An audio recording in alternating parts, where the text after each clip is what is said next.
Hello viewers, আসসালামু আলাইকুম। আজকে আমি একাদশ দ্বাদশ শ্রেণীর আইসিটি এর তৃতীয় অধ্যায় নিয়ে আলোচনা করব। অধ্যায়টার নাম হলো সংখ্যা পদ্ধতি ও ডিজিটাল ডিভাইস। তাহলে আমাদেরকে জানতে হবে যে সংখ্যা পদ্ধতি জিনিসটা কি। সংখ্যা পদ্ধতি হলো বিভিন্ন সাংকেতিক চিহ্ন ব্যবহার করে সংখ্যা লেখা ও প্রকাশ করার পদ্ধতিকে সংখ্যা পদ্ধতি বলা হয়। তার মানে কি বলছে এখানে, বিভিন্ন সাংকেতিক চিহ্ন ব্যবহার করে সংখ্যা লেখা ও প্রকাশ করার পদ্ধতিকে সংখ্যা পদ্ধতি বলা হয়। যেমন আমি যদি 1 এবং 2 দুইটা দুইটা চিহ্ন নিই, মানে 1 আর 2 দুইটা আমরা সিম্বল দিলাম, তাহলে এই দুইটা নিয়ে আমরা কি একটা সংখ্যা লিখতে পারি। তাহলে এটা একটা সংখ্যা, বা 1 নিজেও কিন্তু একটা সংখ্যা, বা 2 নিজেও একটা সংখ্যা। তবে সংখ্যা এবং অঙ্কের মধ্যে একটু পার্থক্য আছে। এখন অঙ্ক জিনিসটা কি, অঙ্ক কাকে বলে? অঙ্ক হলো সংখ্যার ক্ষুদ্রতম একককে অঙ্ক বলা হয়। সংখ্যা, তার মানে সংখ্যা লিখতে যে সকল সাংকেতিক চিহ্ন ব্যবহার করা হয় তাদেরকে কি বলা হয়, অঙ্ক বলা হয়।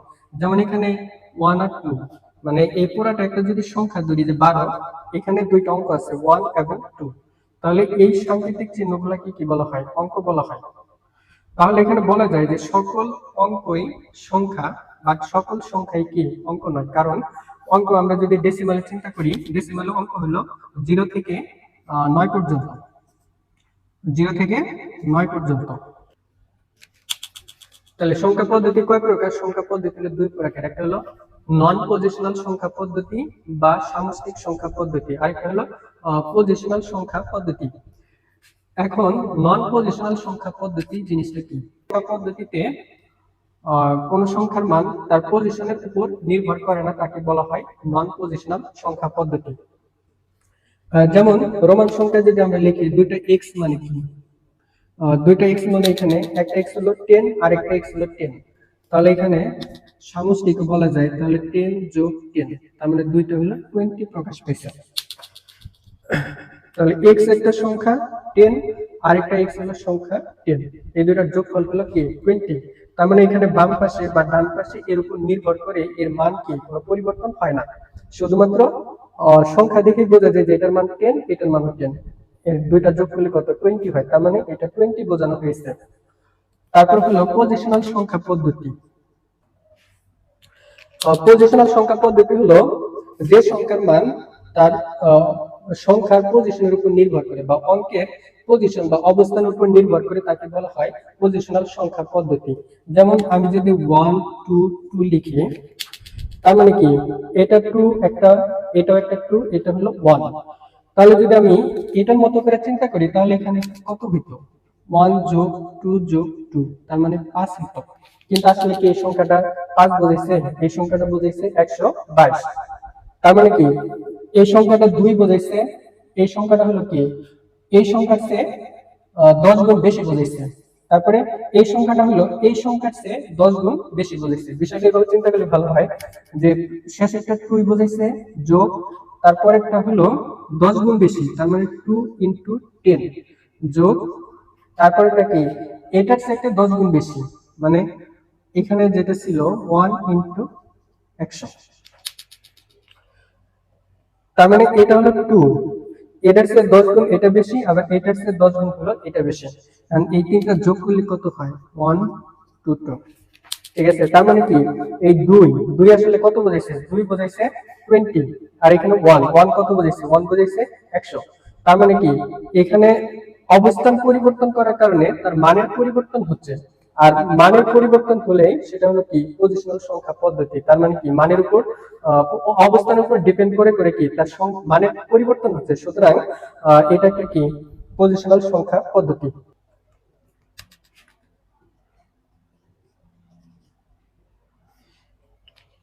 ভিত্তি কি, যে কোনো সংখ্যা পদ্ধতিতে মোট যে কয়টি অঙ্ক ব্যবহার করা হয় তাকে ভিত্তি বলা হয়।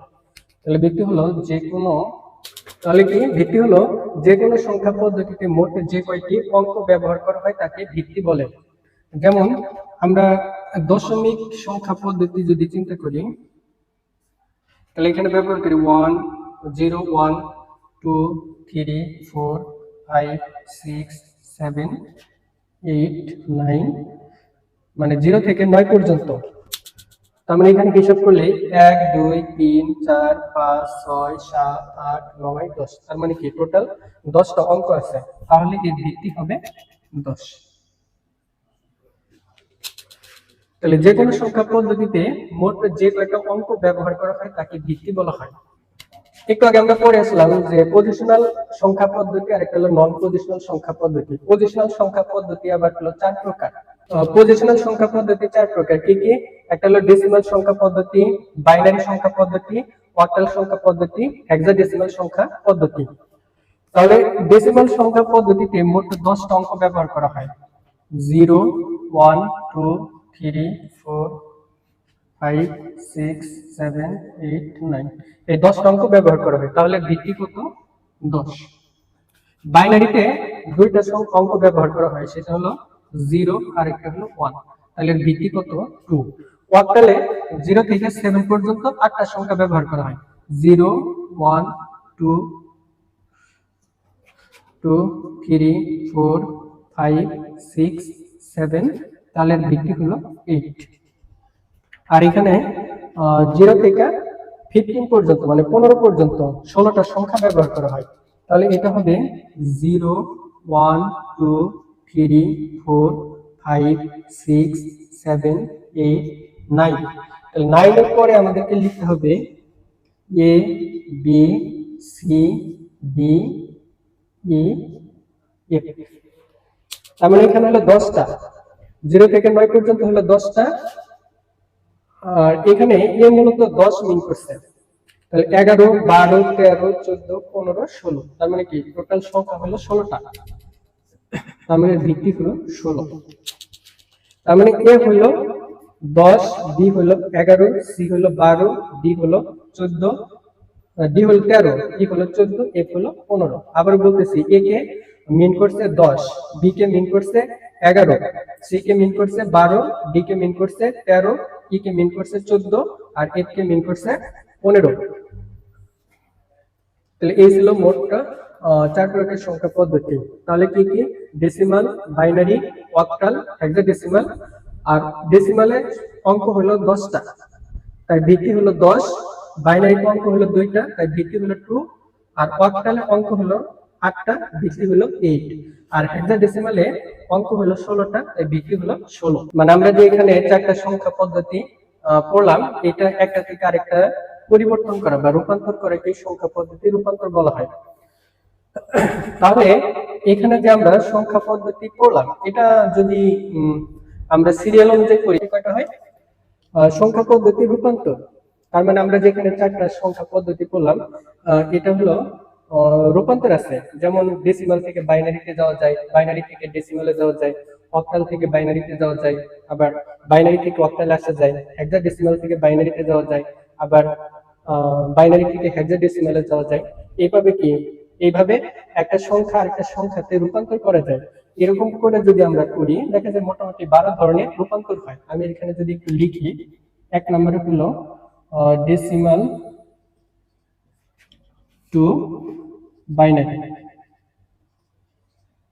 2 নম্বরে হলো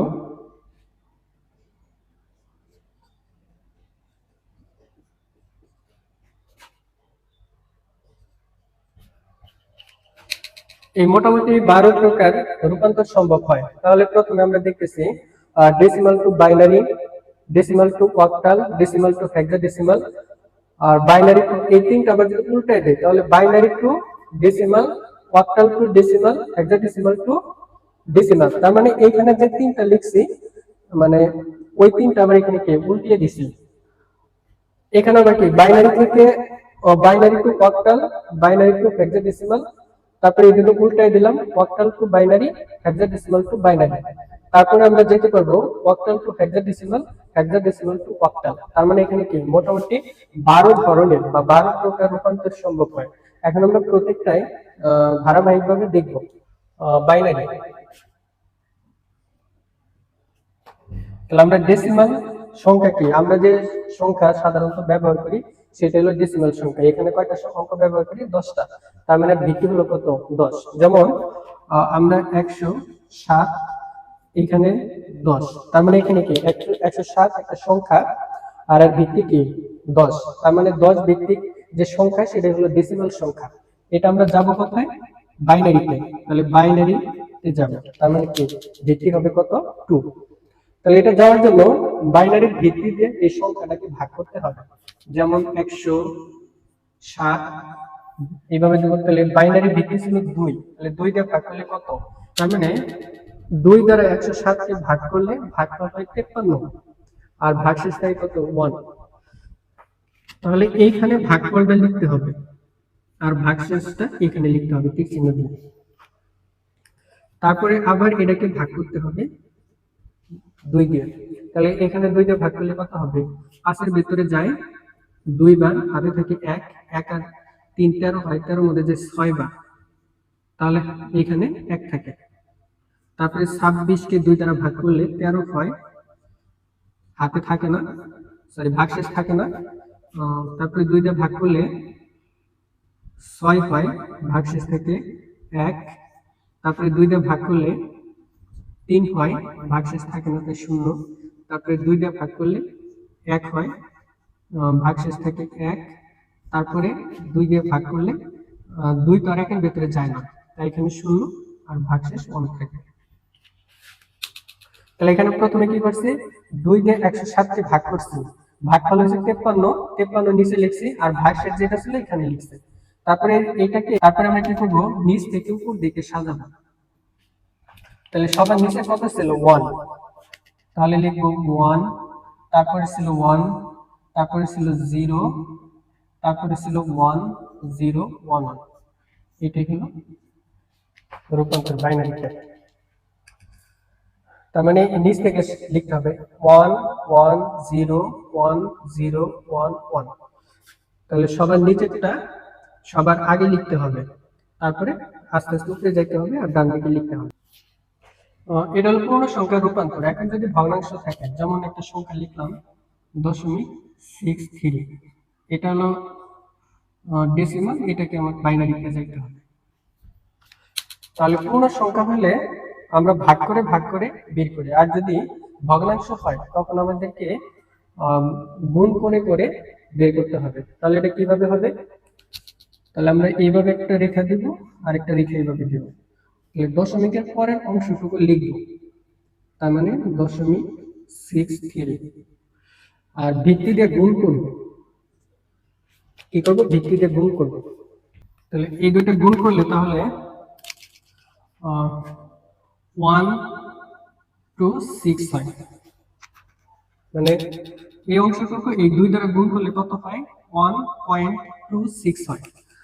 তাহলে আমরা দশমিকের পরের অংশটুকু এই জায়গায় লিখব আর আগের অংশটুকু এই পাশে লিখব।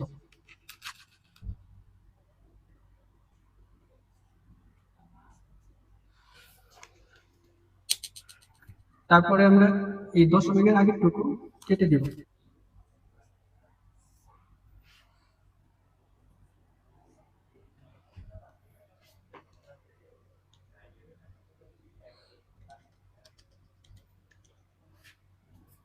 তাহলে এই দুটো গুণ করলে আসতেছে 0.52। তাহলে দশমিকের আরেকটা এই পাশে লিখবো আর দশমিকের পরের টুকরো এই পাশে লিখবো, আবার গুণ করবো 2 কে।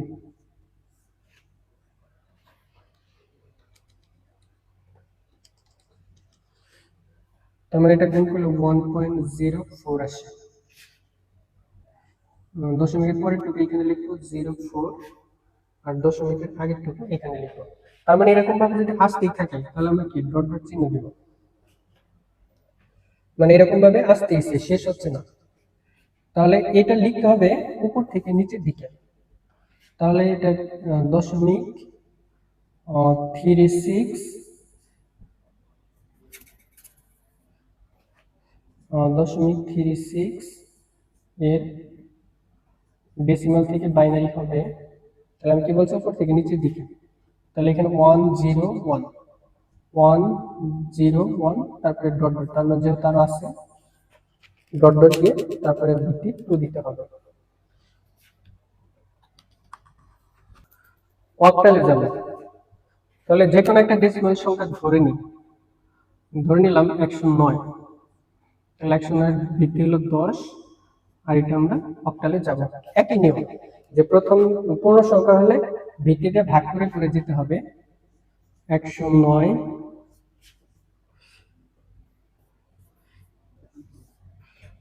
তাহলে ভাগ করতে হবে 8 দ্বারা। তাহলে এখন 108 মানে সরি 8 109 এর মধ্যে কয়বার যায়? 13 বার যায়। মানে ভাগফল এরকম আসে 13.625।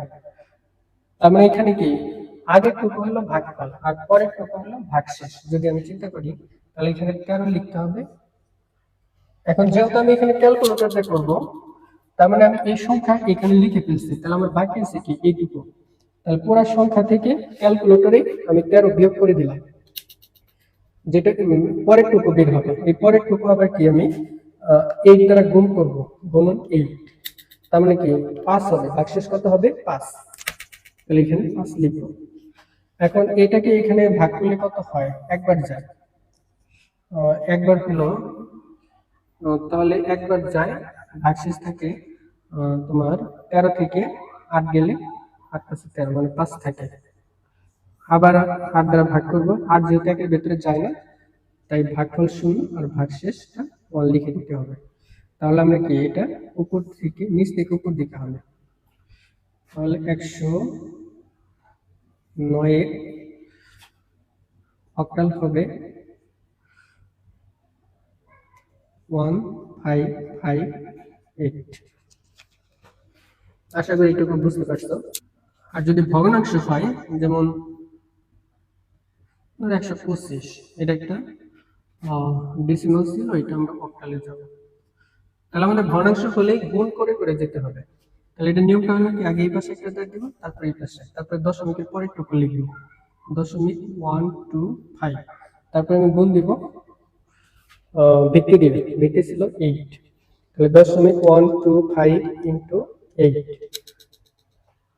এটা মানে 1.0 বের হয়। তার মানে দশমিক আগে এই পাশে লিখবো আর পরের টুকু কি এখানে লিখবো। 0 চলে আসলে তার করার দরকার নেই, তাহলে এখানে কি 1ই হবে। মানে এটা আমার কি উপর থেকে নিচের দিকে যাওয়া লাগতো, যেহেতু এখানে একবার মান চলে আসছে তাহলে তো দরকার নেই, একটা যাবে। তাহলে এখন কিভাবে যেতে পারি?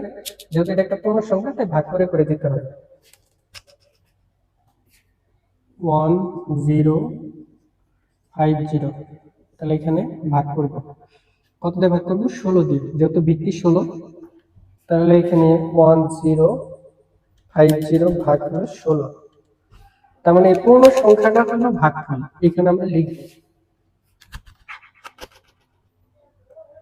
65, বাকি যতটুকু এখান থেকে আবার 65 বিয়োগ করে দিলাম, তাহলে যতটুকু থাকে ওটা দিয়ে আবার কি 16 কে গুণ 16 দ্বারা গুণ করব, তাহলে কি এখানে আছে 10, আর 10 মানে তো আমরা জানি a। তারপর এটাকে আবার ভাগ করব। এবার তো সংখ্যাটা 16 হয়েছে, ছোট হয়েছে, তার মানে ইজিলি ভাগ করা যায়। তাহলে এটাকে ভাগ করলে কত হয়? 3 ষোলো 48, 4 ষোলো 64, মানে 4 বার যায়। আর এখানে ভাগশেষ 1 থাকে। আবার এখানে 16 দিতে হবে, 16 যেহেতু 4 এর ভেতরে যায় না, ছোট সংখ্যা, তাহলে এখানে 0, আর এখানে যা থাকে এখানে লিখতে হবে। তাহলে এটা নিয়ম কি, নিচ থেকে উপরের দিকে পূর্ণ সংখ্যা হলে, তাহলে হবে 150, এখানে হলো 10, তাহলে 41, এটা যদি ভগ্নাংশ হতো,